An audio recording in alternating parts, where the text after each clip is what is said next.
Some of us got so good at reading the room that we completely forgot how to read or even know ourselves. Let me ask you this question. Have you ever walked into a room and immediately started adjusting? You change your tone, your volume, your facial expression, your energy changes. All of those things, because you read the room, you feel what the room is giving off, and you immediately adjust who you are to fit in, right? Because we really, really want to do that. And I became an expert. I became an absolute expert at most of the time. What it really boils down to for all of us is diminishing ourselves, being small enough to fit in the space, to be small enough to, be appropriate is often the word that comes. I mean, I think that starts early. I think it starts sadly, when we send a wild child. It's just incredibly cool, but also just way out there. We send them to school. We tell them, sit down, shut up. And we take away all of that creativity, all of that life that's in them in that first moment. For me, it came from a much more insidious kind of place. I found myself working in church, and you got to remember, okay, my dad was a pastor, my grandfather was a pastor. I spent my whole entire life in church, all right? Been a Christian. I remember the very first time that, I went to the altar, gave my life to Jesus, any of those kind of phrases you want to use. I remember the first instance of that, I was 5. And it really boiled down for me to, oh, wow, I can know Jesus better. All right, cool. And it's really kind of been that way my whole life. It's just like, all right, if there's another way I can know Jesus even better, I absolutely want it. I'm in. However, you then get out into the world and you're supposed to be respectful. You're supposed to be under authority. You're supposed to be all of these things. And the box keeps getting smaller and smaller and smaller and smaller. And you shrink and you diminish and you let yourself, what's the old Bible verse?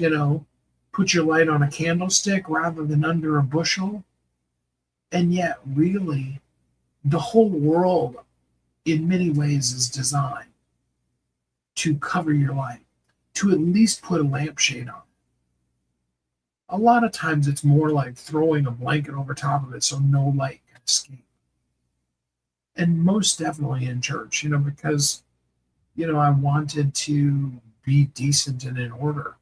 And I found myself as so much less than. Zeke, glad to have you here with us. Because I was serving under people who, they had been Christians for a couple of years. They didn't know things. They were still learning the Bible in many cases. And that's not to diminish their authority in the position they were in or any of those kind of things. That was never the heart of me. But I bought into a false narrative that told me I needed to sit down and shut up and be less and not share and not do the things that just came naturally to me. And our insight, our real us, it kind of slowly dies. We begin to lose touch with our own signal. We lose touch with the honest, real, true us that the world needs. We have an Oprah. We have an Obama. We have whether you like him or not, Donald Trump. We have, and the list goes on, Tony Robbins, Dean Graziosi. I mean, we could name names of powerful, popular people forever. They've got that space of being them. And most of them do a great job at being themselves. And that's what sets them apart, is because they are uniquely willing to just show up as who they are. Some people like them, many people hate them. But they don't change who they are because of that.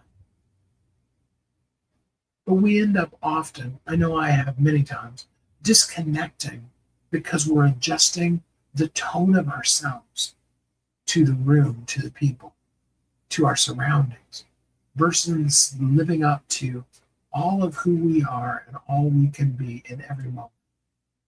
So, my question for you is, what's something you catch yourself automatically adjusting around other people? You adjust it before you even realize you have.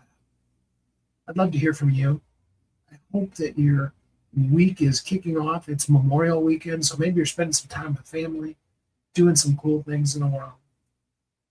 I hope you're happy, safe, warm, and loved. And then until we're together again next time, which is tomorrow, I hope you have a great week. We'll talk soon.